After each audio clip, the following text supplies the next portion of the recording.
Sveiki. Visiškai ekspromtu nusprendžiau šiandien išlįsti į eterį. Labai, manau, kiekvienam aktualia tema apie tai, kaip gyvenime mums kartais atrodo, jog slysta viskas iš rankų, kai nebežinai, ar tu savo vietoje esi, ne savo darbus darai, ne savo. Ir kartais net negali paaiškinti, kas su tavimi vyksta.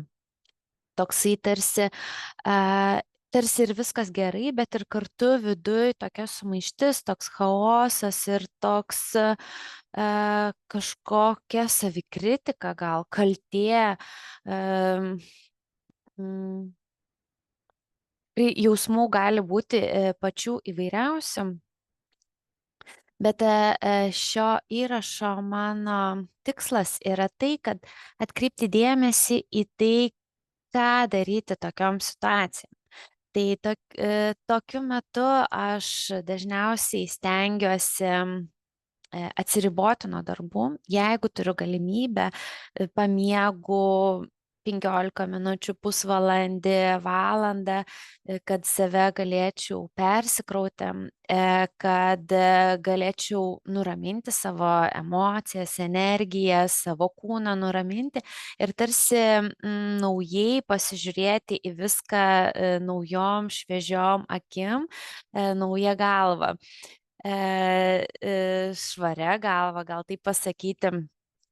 Ir tokie staptelėjimai man iš tikrųjų labai padeda išgirsti save, ar aš visgi nenuklydau kartais nuo savo kelio per skubėjimą, per rutiną, per darbus, ar aš vis tiek esu savo kelyje, tik tais toks lyg ežiukui rūkas yra aptemęs. Ir tai va, tai kai nurimstu, tarsi pajaučiu save, prisipildau ir tada vėl naujom jėgom matau visai kitaip situaciją. Na, sakykime, kad po vaikų atostogų viskas galvoju, viską mesiu, nebegaliu, nebeturiu jėgų, pavargau nuo buities, nuo rutinos, nuo lėkimo, atrodo ir save kaltinu, kad gal galėčiau geriau ir tobuliau padaryti, bet tada sustojau, išsilsėjau. Ir pirmadienį aš atsikėlusi galvoju, kaip gerai, kad turiu labai daug darbo. Tai mūsų nuotaika iš tikrųjų lemia tai, kiek mes patys esam viduj prisipildę ir kiek mes patys sugebam sustoti. Ir aš senai buvau girdėjus ir gavus tokią pastabą, kad lengvai, nežiūrėk per daug į priekį ir nesivadovauk praeities klaidom, kur kažkada kažką suklydai ar kažką netaip padarėjai, maksimaliai kiek išeina, būk dabarties akimirkoje, dabar ir čia, ir pažiūrėk lengvai visą tą situaciją.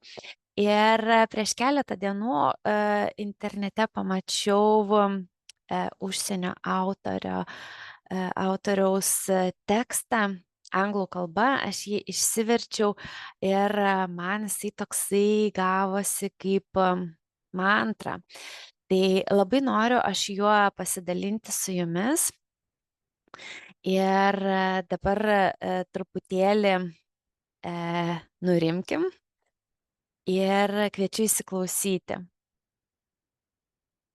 Tau atrodo, kad aplink tamsu, nes tu per daug stengiasi. Lengvai, vaikė, lengvai. Išmok viską daryti lengvai. Jauskis lengvai, nors ir jauti giliai. Leisk dalykams lengvai atsitikti ir lengvai susitvarkyk su jais. Savo laiku buvau toks absurdiškai rimtas. Geriausias man kada nors duotas patarimas buvo lengvai. Lengvai. Taigi, palik savo naštą ir judėk į priekį. Aplink tave liks smėlis, bandantis tave parklupdyti, įtraukti į baimę, savęs gailestį ir bejėgiškumą, o tu ženk lengvai. Lengvai, lengvai, lengvai. Tai to lengvumo ir palinkėsiu šiandien visiems.